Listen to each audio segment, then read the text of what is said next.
Tonight's conversation focus will be on Croton Point Park, birding hotspot along the Hudson, and also an update on the grassland restoration there. So I obviously pulled together a lot of these images from Sawmill River Audubon archives. So we've been tracking this issue for more than 30 years. But I'm hoping that the words that go with these aren't just my voice. So I'm going to take a pause along the way 2 or 3 times to get your input, especially some of you that have been birding the area longer than I, and even those that have just been birding recently, some of your highlights from birding Croton Point Park. It's really a beloved hotspot. So just to set us to place, most of us know, but not everybody, this peninsula, this amazing peninsula that sticks out into the Hudson River here. It's a little bit more than 500 acres, 25 miles north of Manhattan.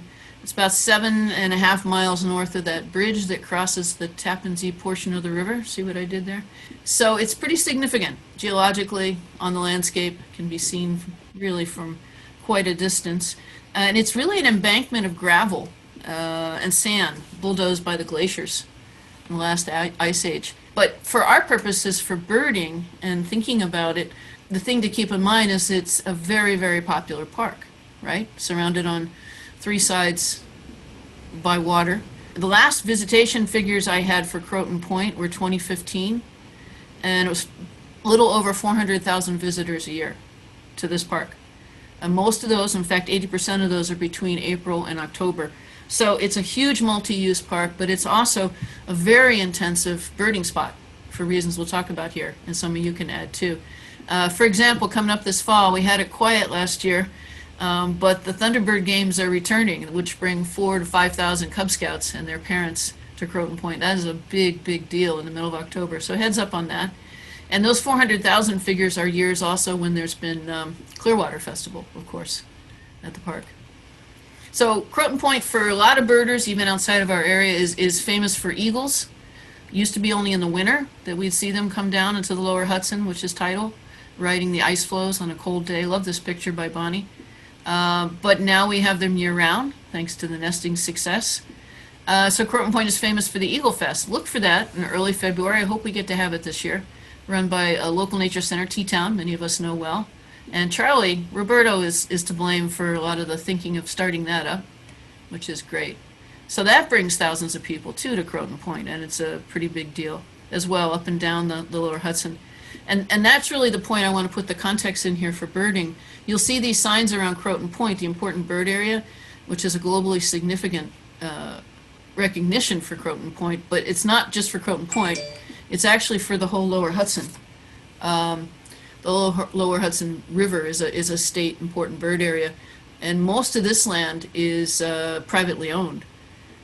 Westchester owns about 1.5% of it, between Croton Point and George's Island along the shoreline here. But the reason Croton Point is such a big deal are because of the flyways, right? So all these bands of birds moving north and south up and down the Hudson, up and down the coast. And so we see a lot of different birds through the year. And I'm going to pause here in just a minute for you to add some of your highlighted sightings too. But the shorebirds, they run up and down the Hudson, particularly the snipe out in the wet fields. We'll talk about why those lawns are wet. In the winter, over the grassland, rough-legged hawks, winter hawk that comes in. Snow buntings, right, come into that big, huge raised field as they would in tundra.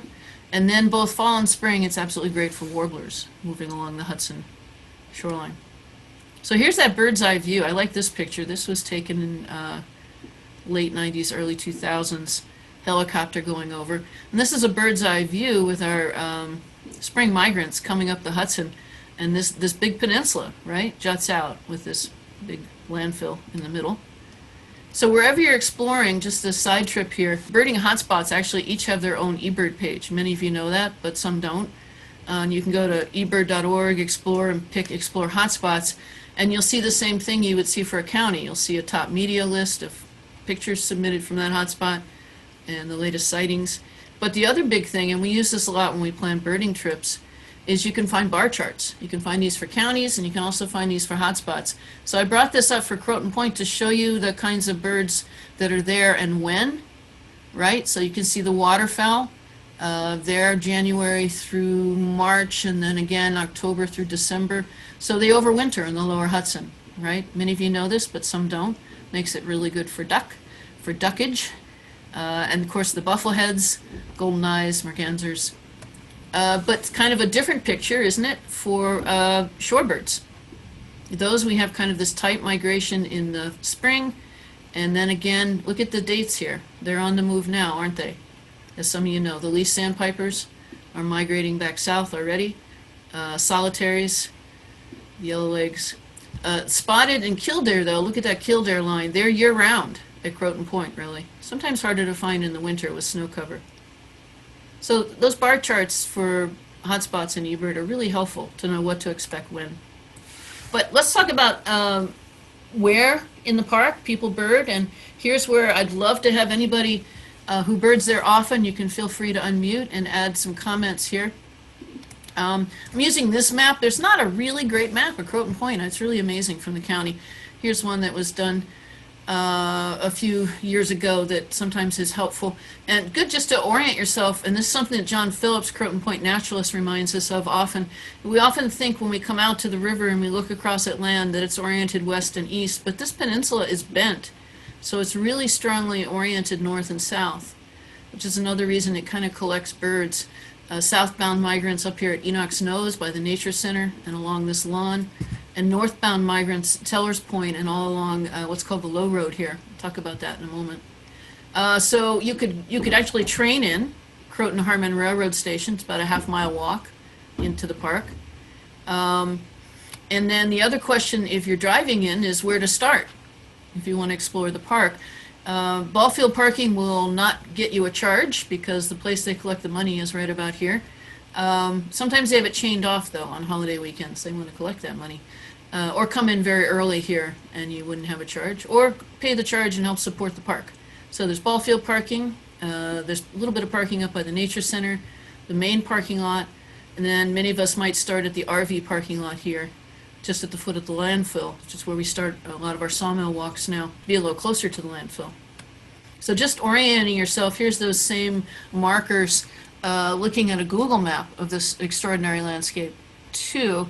And what I noticed about this today is where the tree cover is. And that's a conversation we really need to have county parks have, right? So the deciduous trees are being overrun with vines. The pines that were once so thick along here are being gradually knocked out by increasingly strong storms, or vines as well. So trees which make a park beautiful, aren't fixed like a building. They grow up, they fall down, and we need to have replacement trees out there. So that's a whole question for the park too. All right, so when you hear about different birding spots in Croton Point, here's some of the names that you'll hear. I'm just going to start at the top here. I mentioned this wet lawn, and we'll see in a minute why it is so wet.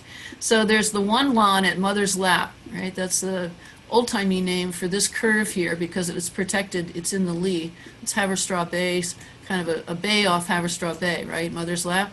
So this field is often wet. You'll see spring and fall. You might even have teal and certainly the snipe hanging out there. And wet lawn here right at the circle where the snipe can be as well. And then the big lawn, as some call it, is this really big lawn south of the main lot. And it's got a lot of old cottonwood trees with cavities, so screech owls, great horned owls, a lot of interesting birds in there, as well as waterfowl and more puddles. The RV campground here. And then you'll hear us talk about the low road, which runs below the campground, and then there's sort of the high road that's paved, and they meet together, and then you can go all the way out to Teller's Point, the cabins. So there's a whole question about where to park and where to walk, and sometimes I find myself doing a whole loop because there's different birds in different areas. And just as a side, I'll mention the purple martin colony by the park entrance, which is doing really well. I think we need to put another layer of gourds on. Thank you, Luann, for this picture. Yeah. Anybody find the, whoop, there's the decoy right here, the plastic one. It's looking kind of lonely these days. So before we talk about the landfill, I want to pause for some questions or comments. And the key thing that the one message we want to get out, and we'll hope you want to help us get out too, is to stay on that center road. There's a whole bunch of good reasons for that, particularly now with the grassland restoration. It's such a temptation to do otherwise. We go on the side gravel berms when we're checking out the invasives.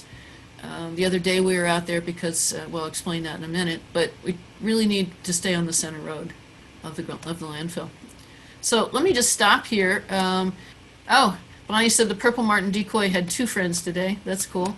So one should stay off the red colored trails except for the center one on the landfill. Yes, that's true.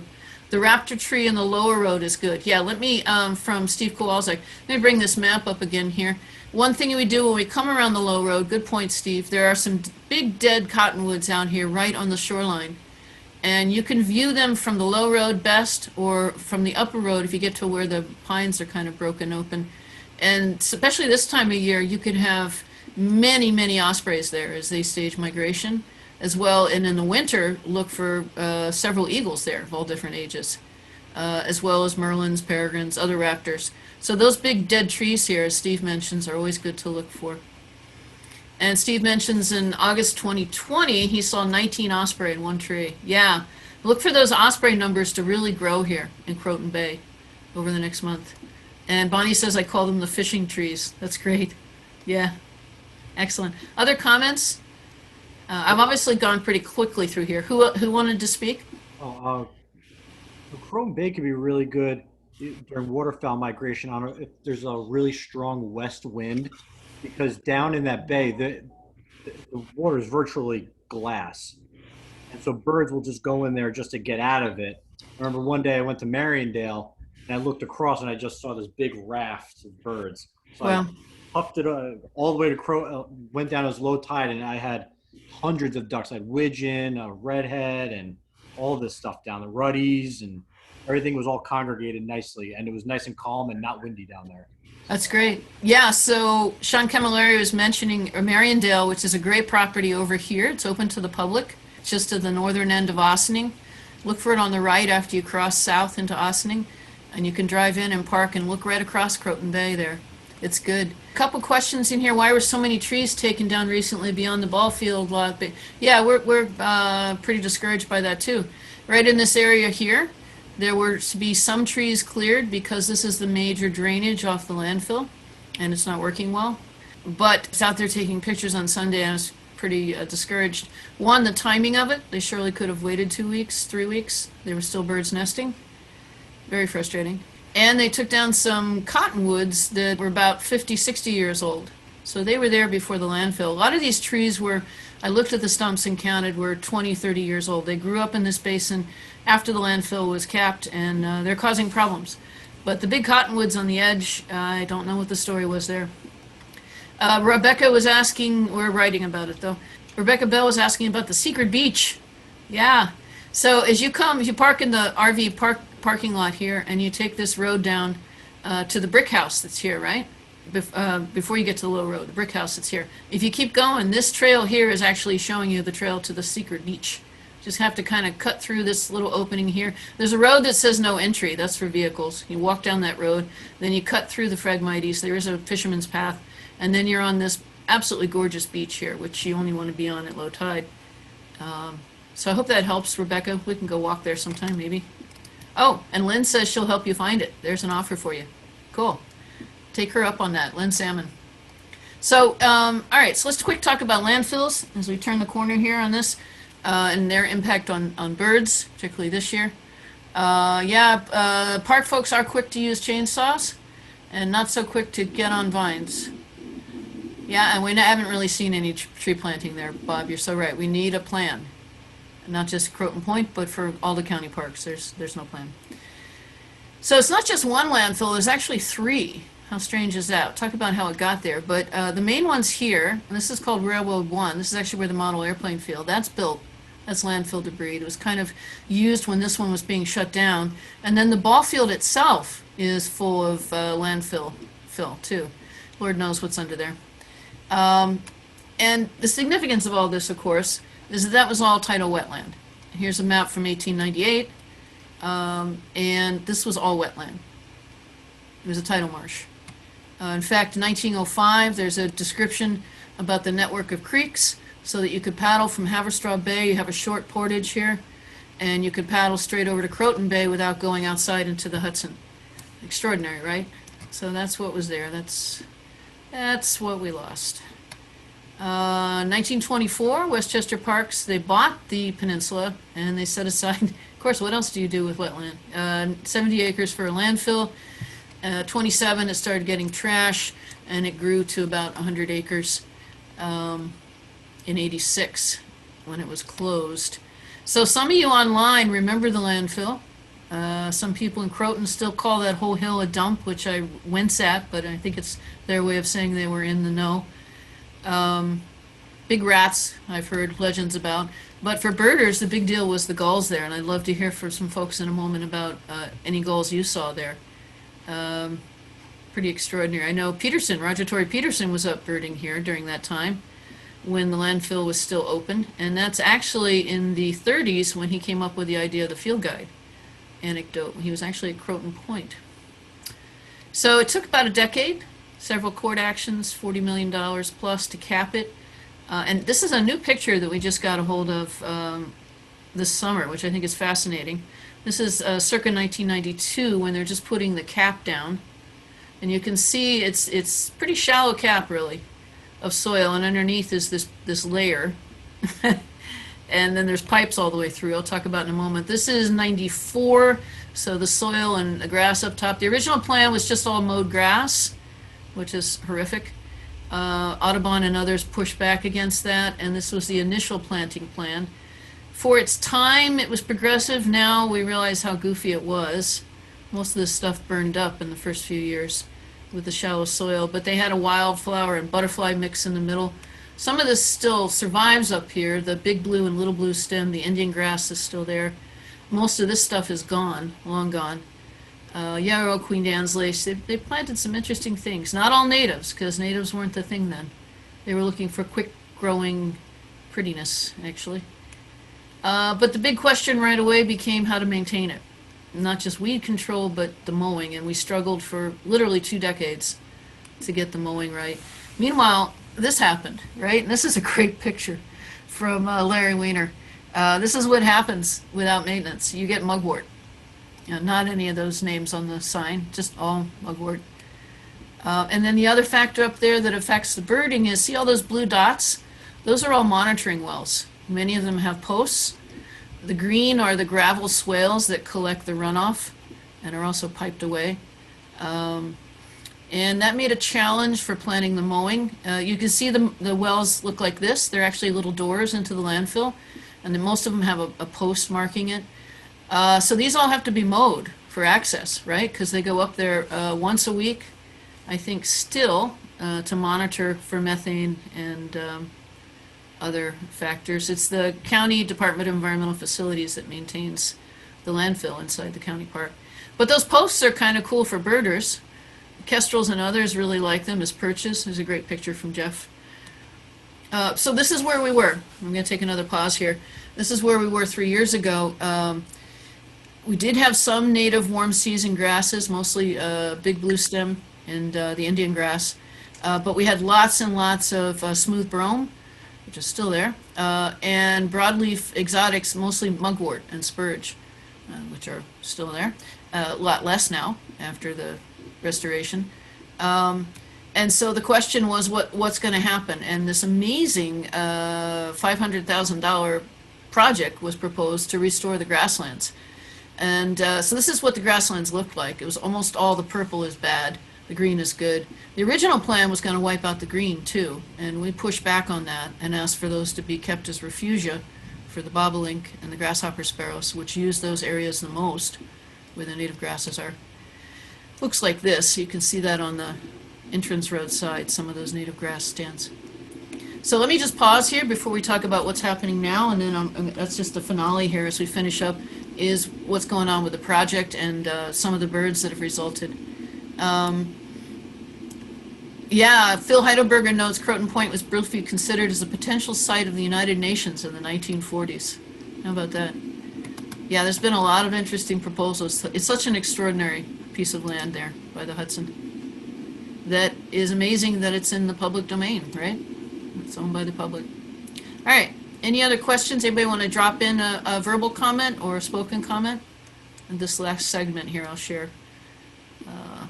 So this was a 2-year project. It was proposed quite a while ago. Some of you remember John Baker. He got some money to have Larry Weiner Landscape Associates, who are quite renowned in the Northeast for native meadows, to make a plan. And that sat on the shelf for a few years until there was money gathered to do it. And Larry Weiner was hired as the construction supervisor, and the work contracted out to a subcontractor. I want you to point out the image on this cover here is also from our friend Jeff Seneca, who passed in 2020 from COVID. He really had some amazing pictures up there in the grassland, this harrier. Yeah. So they came up with a seeding plan with different zones. You can see the native grasses protected here on this. Mid-height grass, short grass. And this is significant for birds because grasshopper sparrows don't really like tall grasses. Dick Sissels, I think, like the mid-height, which is interesting because, you know, the Dick Sissel story this year. And the tall grass is of interest, I think, to meadowlarks, and bobolink are kind of in between these two zones. I think that's right. I'm still learning and reviewing on all that, of course. But these are the plants that were seeded up there. There was herbicide used to knock back the mugwort and other invasives, and then these plants were seeded in, and you can see some wonderful natives here. And these are blooming. We're actually going to walk this weekend and kind of tick off everything that we see that's come up. The Canada Wild Rye, I have a beautiful picture of that. Big blue stem, of course, is doing well. Purple top. Here's a look at that Canada Wild Rye. Gorgeous, right? And you'll see that bending up there. And then in the short grassland mix, there's some other slightly different composition there of grasses and natives. And you can really see it in effect. Now, whether it lasts, we don't know. It looks pretty cool right now. A lot of the different perennials are in bloom. But there was still, this is the third year, and we got an extension on the project because there's still a lot of invasives. So there was some spot spraying done, and we went up to watch as Carolyn Lamb and Charlie, who found some mile-a-minute vine, not good news, and Brian O'Neill, who was the contractor doing the spraying. So the big news is the Dick Sissels that came in. Now, how much the restoration had to play on that, and how much the drought out west, and how much Dick Sissels roam a bit, everybody's telling us. I like this picture Bob Lewis got, because he got the pair together. We know that one female is actively nesting, carrying food and carrying the fecal sacs away. And apparently there's two females up there, but we don't know what the second one's doing. The bobolinks stayed and came back. Great picture, Luann, of the whole family. Most of them have fledged, but we know we have a couple nests still going. And then the grasshopper sparrows are kind of an enigma. We're pretty sure they nested last year in the midst of all the trouble. They took their time coming back this year, and we've had as many as 2 singing, but we haven't confirmed nesting. Pre-restoration, we had 4 pairs nesting, as far as we know, so we'll have to wait and see if they come back. So do stay on the center main road. Remind others as well. It makes a difference. A lot of the birds rest in the grasses off to the side, as you can see from this is a full image, that same image from Jeff. Even the kestrels do that in between hunting. So not to mention the other birds resting in migration. So try to encourage others to do that as well with you bird at Croton Point. So that's what I brought for you to know. I'm interested to hear from others, your comments and memories about Croton Point now.